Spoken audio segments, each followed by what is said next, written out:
If you create videos online about a particular topic, news and politics, investing, science, history, whatever, sometimes you're going to get things wrong. You're going to say something that turns out not to be true.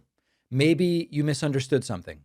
Maybe you misremembered a fact. Maybe new information came out after you recorded the video. Maybe you're expressing an opinion and someone just disagrees with your interpretation. All of this stuff is inevitable. The real question isn't, are you or am I ever going to be wrong? It's what do you do when you figure out you were wrong? Think about one of the biggest reasons Donald Trump has become so difficult for many people to take seriously outside of his hardcore supporters, of course. It isn't just Trump gets stuff wrong. Everybody gets stuff wrong. It's Trump never admits it, no matter how overwhelming the evidence is. The answer is he was right. Everyone else is lying. The media's fake. The experts are corrupt. And if you're trying to get Trump to correct something, you're an idiot. You're worthless. And you see the same thing with a lot of online creators. They build an identity around, I will never back down. If someone tries to correct them, it's an attack. If there's a disagreement, it's proof everybody else is biased and I know the truth. Now, I'll admit, the people who play that confident character, for a while, that sort of confidence can look like strength. Eventually, it starts looking like insecurity. People aren't actually looking for someone who is perfect and always gets it right. What audiences want is someone who is trying to get it right, is always going to play it straight with their audience, and is going to acknowledge when they get it wrong.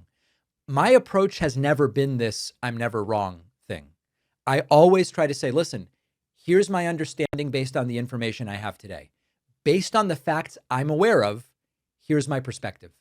If I later discover I got something wrong, I'm going to learn from it, I'm going to correct it, and I'm going to move on, and hopefully I'll do better the next time. I don't think that that's weakness. That's the process of learning. And in fact, I would go further. I would argue that the people who build lasting careers in just about any field, is it accounting, is it medicine, is it teaching?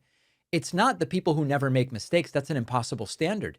It's the people who, when they make mistakes, they acknowledge them, they find out what led to them, they fix them, and they keep doing the valuable work. What I find really unfortunate, and sadly, it's just too common right now in the creator ecosystem, is people who respond to mistakes in one of two really unhealthy ways. The first one is they make a mistake and they decide, oh, I'm finished. So they stop posting, they stop creating, they're embarrassed. And so they stop participating, even if they have valuable things to contribute, because they think, oh, I looked like an idiot. Very bad idea. You looked like a human being. Making mistakes is unavoidable. The only thing people will really remember, I think, is how you handled it. The second response is the exact opposite. Someone gets something wrong. They never acknowledge it. This is the Trumpian model. They spend the next 6 months inventing reasons why they were actually right all along, despite all the evidence to the contrary. Ironically, that is usually far more damaging than the original mistake ever was. One of the qualities I admire in creators isn't that they know everything. It's they're curious enough to keep learning. They're humble enough to admit when they got something wrong. And they are disciplined enough to keep creating content, correcting themselves when they can, and making better and better content. I think that's how you build credibility. That is not the MAGA brand of alpha. We never back down. We never apologize.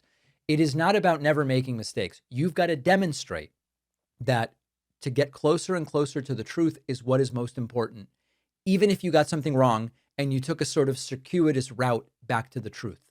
It can't just be about protecting your ego. I think this makes a huge difference. Let me know what you think. Who do you think is in this I'm never wrong camp? Who do you think is in the I just want to get it right, even if it requires correcting myself camp? I want to hear from you. Thanks for watching. Check out another one of our videos and make sure to subscribe so YouTube keeps our content in your feed. And if you prefer audio, subscribe to the podcast on Spotify or Apple.